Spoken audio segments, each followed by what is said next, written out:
Uh, Sorry for the delay, some technical issues there.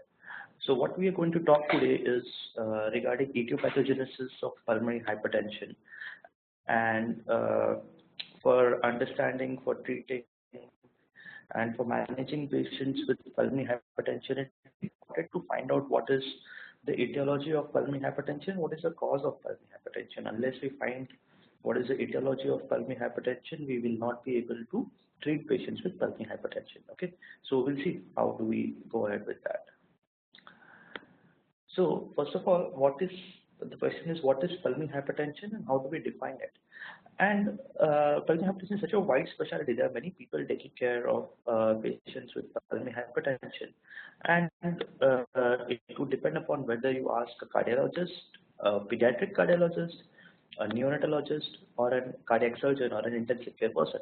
Everybody would have a different definition of pulmonary hypertension. But what we need to know is what is the normal PA pressures before we start defining what is pulmonary hypertension.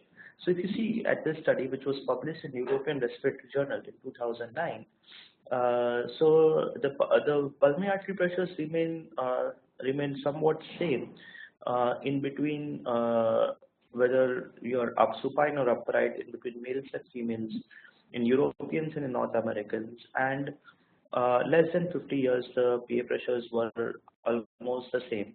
However, after 50 years, there is slight increase in the PA pressures. So what was upper limit of normal according to this study? If you use 3 standard deviations, so that is 99th percentile, your mean PA pressure of 24 millimeters of mercury and systolic PA pressures of 34 millimeter of mercury were considered to be upper limit of normal. And normal PVRI was the mean of 0.9 with a standard deviation of 0.4 Wood units per meter square. So this is what we mean by normal PA pressure. So the upper limit of normal, that is mean of 24, is already quite high. We don't know if that is late or late in the disease process or something like that, but if you see the mean PA pressure, it is 3 standard deviation. Normally when we do any study, it is usually we use 2 standard deviations. These people have used 3 standard deviations, so that is mean of 24 millimeters of mercury. And pretty much our definition of pulmonary hypertension is dependent upon that. So the definition of PH has been undergoing many changes, and the last change was there in 2013 when the World Congress for Pulmonary Hypertension happened in Nice, France, and they defined pulmonary hypertension. So after 3 months of age, so before 3 months of age, there are studies which shows that the PA pressures can remain slightly on the higher side. But after 3 months of age, in term babies and in presence of equal blood flow to all segments, pulmonary hypertension is defined as mean PA pressure of more than or equal to 25 millimeters of mercury. However, in pediatric population, we have a unique issue. So, a mean PA pressure in a 3-month-old baby versus of 25 millimeters of mercury versus a mean PA pressure of 25 millimeters of mercury in an adolescent is going to be quite different, right? So the significance is quite different. So, a mean PA pressure of more than or equal to 25 in neonate is going to be significant pulmonary hypertension versus in adolescents it is just going to be mild pulmonary hypertension. There are various physiologies depending upon whether the patient has got a structured heart disease or no, if there is a large shunt, whether it is single ventricular physiology. Okay, so why is it different? So if you see, the right ventricle and the left ventricle are 2 different chambers, and they are pumping. They ideally have to pump at different pressures. But if you have a VSD which is there in between the large VSD which is there between the left ventricle and right ventricle, what is going to happen is there is going to be an equalization of pressure between the left ventricle and right ventricle. And in absence of any obstruction between the right ventricle and the pulmonary artery, the pulmonary artery pressure is going to be equal to the right ventricular pressure.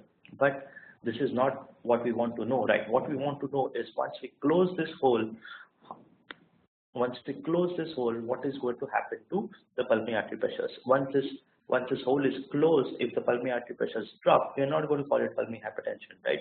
It is not what we want. If we just close it and it becomes normal, it's excellent. So we don't want to call this or label these patients as pulmonary hypertension. So what we need to know in pediatric population is what is pulmonary hypertensive vascular disease. this we need to define this more, in which once you close the hole, the PA pressures are unlikely to fall.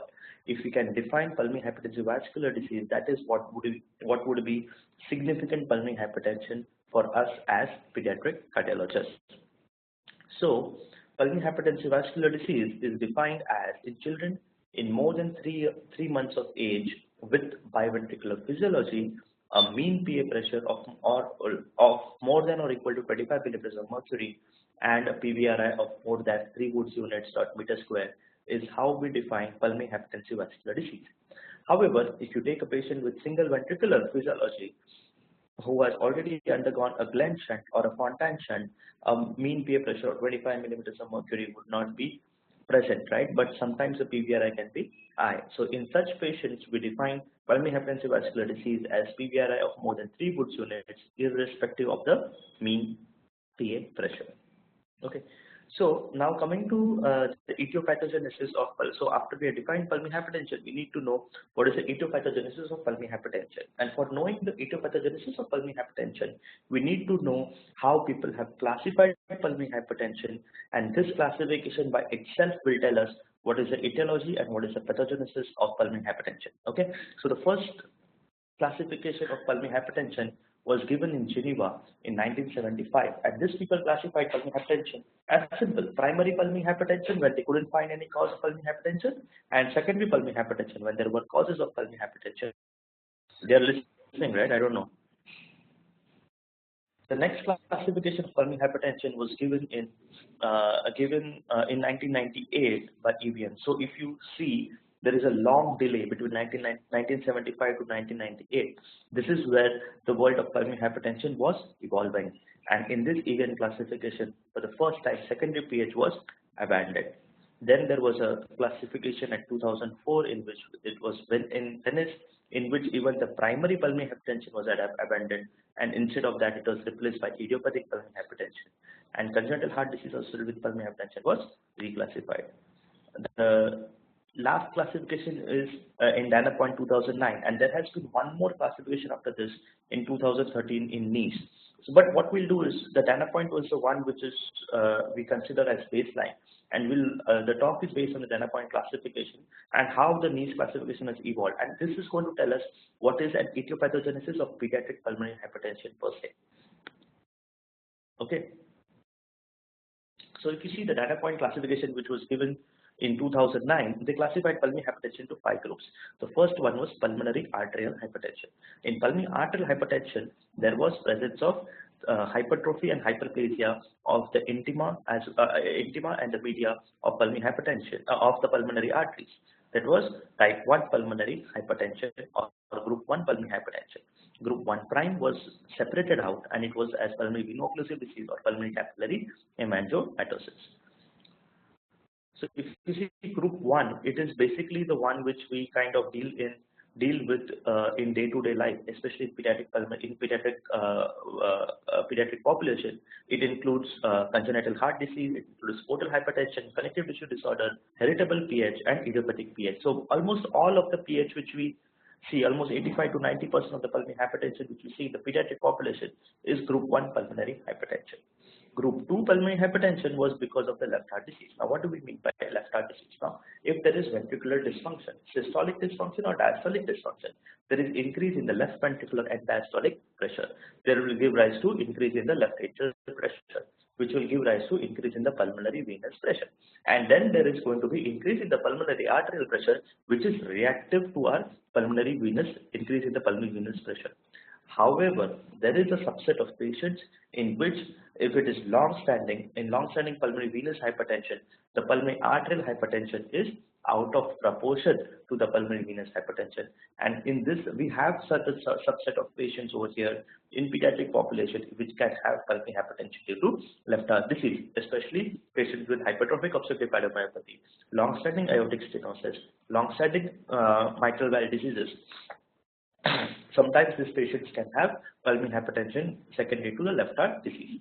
The third one is due to lung disease and hypoxia. In pediatric population, what we are more concerned in this subgroup is going to be the patients with bronchopulmonary dysplasia and sleep disordered breathing. The next one is chronic thromboembolic PH, which we don't see too much in the pediatric population. And then there are PH with unclear mechanisms or multifactorial. So PH secondary to hematological disorders, systemic disorders such as sarcoidosis, Langerhans disease, glycogen storage disorders, thyroid disease, tumoral obstruction, chronic renal failure. All these can cause multifactorial pulmonary hypertension or pulmonary hypertension with unclear mechanisms. So this is how basically pulmonary hypertension was classified in 2009 in data point. And if you understand this classification, you will understand what is the etiopathogenesis of pulmonary hypertension. So ideally, in any patient which we have in pediatric population, if we can fit into one of these groups, we can tell what is the etiopathogenesis of that pulmonary hypertension. So each patient is different, and we'll go through this. There are certain drawbacks of this data point classification, and I will demonstrate that to you with cases. Okay, so but I hope that all of you are pretty much clear on what is this classification and how it helps us in finding the etiopathogenesis of pulmonary hypertension in a particular patient. Okay. However, there are limitations of adapting this classification to pediatric practice, and I'll list one of them. One is the fetal origin of pulmonary vascular disease doesn't address that, right? The potential importance of perinatal events in development of pediatric PH is not recognized. Inconsistent approach to neonatal pulmonary vascular disease. So they just said PPH, it was not mentioned in the data point classification. The importance of perinatal maladaptation, maldevelopment, and pulmonary hypoplasia in pulmonary vascular disease has not been addressed. There is heterogeneity in pediatric cardiac. So a patients with Down syndrome, with the AV canal defect, having pulmonary vascular disease. Now, where do we place this patient in this classification? Because that patient has congenital heart disease, he can have genetic problems, there will be pulmonary hypoplasia, he might have sleep disorder because of enlarged tonsils and adenoids. So we really don't know where to fit this kind of patient. Also, what do we do? How do we classify adult survivors of pediatric pulmonary hypertension? So what we want to know is, yes, that is that if the data point classification or the niche classification is important, but there are certain things which are unique in pediatric pulmonary hypertension which we need to understand. And the basic one is the development, maldevelopment, maladaptation, growth arrest, and dysregulated repair after in utero and neonatal early childhood injury.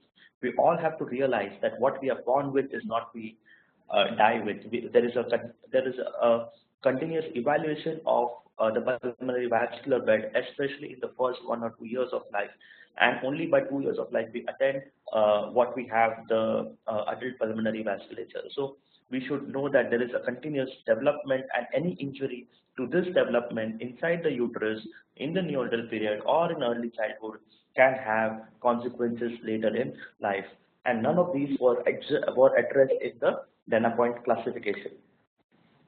So to emphasize the point, I will give you an example of a 14-year-old male child who was near term, his IUGR, birth weight of 2.1 kilos. He was Down syndrome. Okay, there was portal vein thrombosis secondary to umbilical vein sepsis because the patient was lying in the NICU. He had adenotonsillectomy, he had adenotonsillitis and enlarged adenoids with history of snoring. He also had a large PSD. He had pulmonary venous stenosis and obstruction of the left bronchus with hyperinflated chest.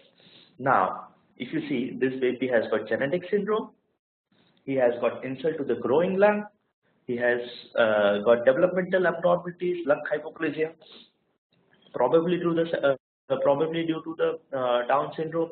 He has a large PSD. So this baby has got multifactorial pulmonary hypertension. And if we try to classify this baby in data point classification, we'll probably classify in pulmonary arterial hypertension because he has portal hypertension, he has got congenital heart disease, but he also has lung diseases. Right? He has bronchial arteries, left bronchus stenosis with hyperinflated chest, and also he has a sleep disordered breathing. So it can be 1 or 3, and we don't know what to do. Right? So this is a major drawback of basing of the data point classification, in which we cannot really pinpoint an exact etiopathogenesis of a patient with pulmonary hypertension, especially in such complicated scenario. And this complicated scenario is not very rare in pediatric population, as you all might be aware. To emphasize the fact further, now these are babies who were born by in vitro fertilization, and this was published, I think, in Circulation in 2012. And if you see that in patients who had artificial reproductive technique versus those which were conceived naturally, there is a difference in the pulmonary artery pressure. So those who were conceived naturally, their PA pressures were much lower, versus those who were born by artificial reproductive technique, their pressures were slightly higher. And that is not only for pulmonary pressures, but also seen with systemic pressures also. So there is something which is going on in the lung development, which is probably not right in artificial reproductive technique versus those conceived naturally. And if you have to place this baby in one of the pulmonary hypertension groups, will probably go into idiopathic, but probably it is not idiopathic, right? Because it has got some relation somewhere to the drugs which were taken to induce pregnancy.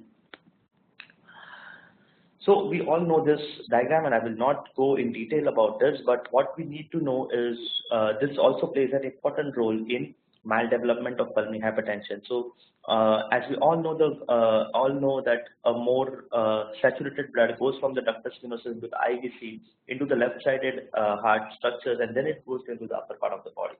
Whereas the desaturated blood comes from the SVC into the RV, it gets mixed with some of the saturated blood, and this one goes to the pulmonary artery. Now this is very, very important for the accurate delivery of oxygenated and deoxygenated blood to the lung tissues is extremely important for a normal development of this lung tissues.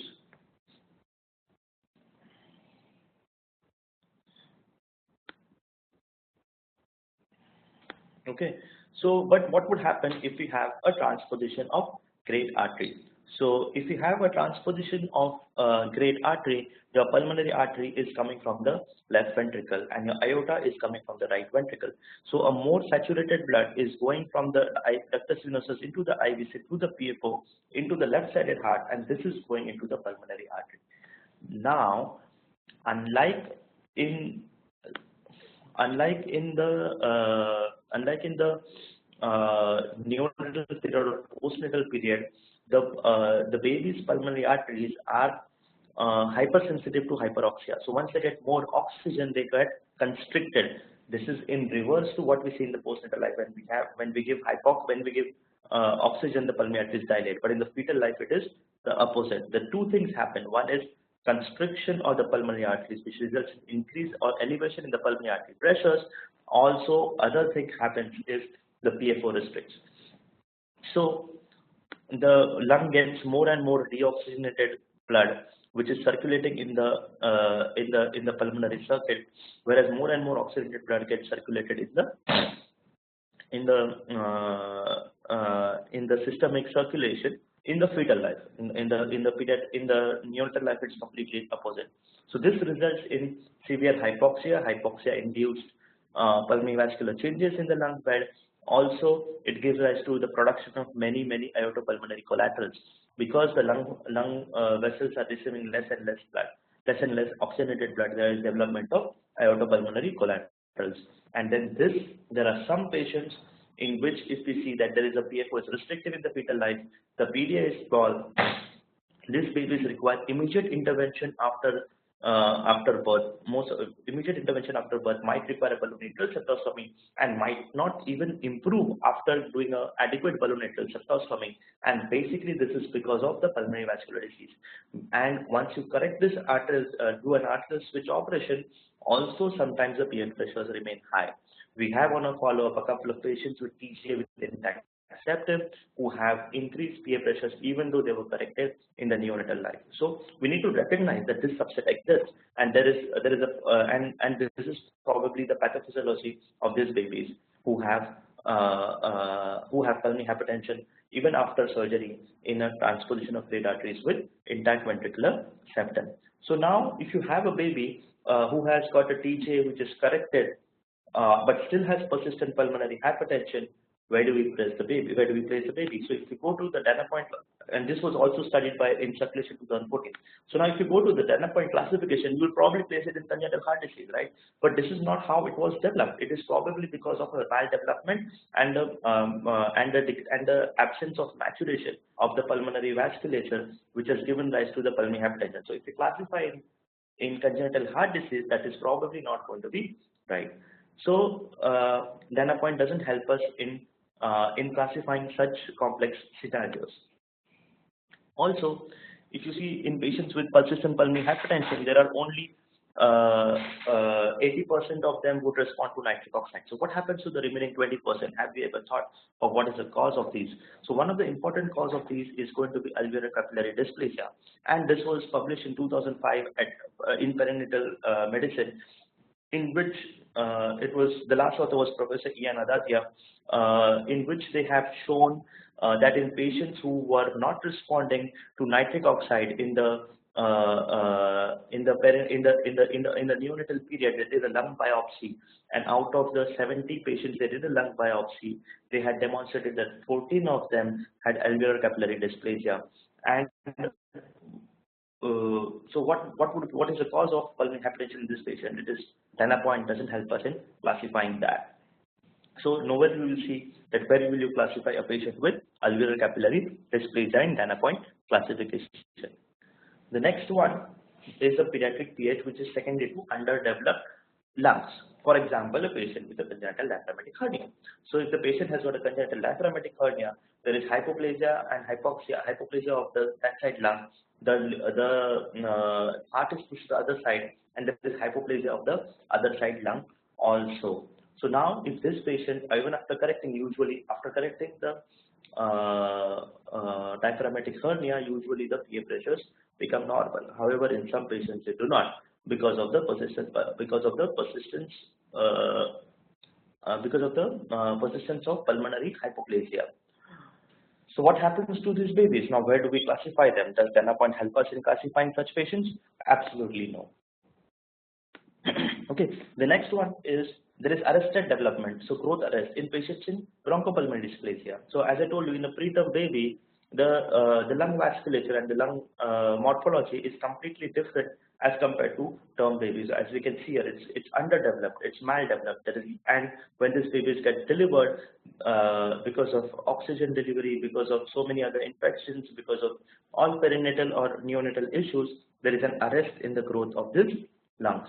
And now, when there is arrest in the growth of this lung, these patients can sometimes have pulmonary hypertension, and they lead to bronchopulmonary. So what is the cause of pulmonary hypertension, bronchopulmonary dysplasia? Again, it is multifactorial. It can be because of the lung. One side is hyperinflated, other side there is consolidation. There are multifocal areas of hyperinflation. Also, there can be sometimes left ventricular diastolic dysfunction, impaired LV filling. There can be pulmonary vascular disease. So, pH in pulmonary hypertension is multifactorial. That's the point. In doing that, there might be a PDA, there might be a pulmonary venous stenosis. So where do we place such patients with bronchopulmonary dysplasia who have pulmonary hypertension? Can we define exactly what a etiopathogenesis is depending upon the classification which we have?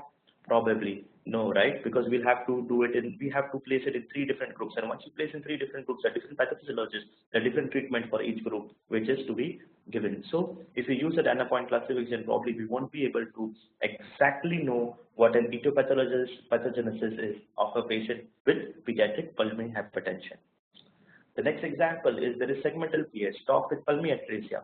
One side of the lung might be having high PA pressure, the other side may be having normal PA pressure. So where do we classify such patients? Again, data point doesn't help us in knowing the exact etiopathogenesis of such patients of pulmonary hypertension. So what was done in 2011 by the Pediatric Pulmonary Hypertension Group and Pulmonary Vascular Research Institute? They classified pediatric PH into 10 different groups, depending upon whether it was a developmental pulmonary vascular disease, whether it was perinatal pulmonary vascular maladaptation, pediatric cardiovascular disease, bronchopulmonary dysplasia, isolated pediatric PH, multifactorial because of certain congenital anomalies, malformation syndromes, pediatric lung disease, thromboembolic PH, hypobaric hypoxic PH exposure, and pediatric vascular disease associated with other system disorders. So this classification, although very extensive, helps us in classifying certain difficult patients with pediatric pulmonary hypertension in one of the groups. And once we do it in that, so once I put it in bronchopulmonary dysplasia in group 4, I kind of know that, okay, this 1, 2, 3, 4, 5, 6 might be the cause of pulmonary hypertension in patients with bronchopulmonary dysplasia.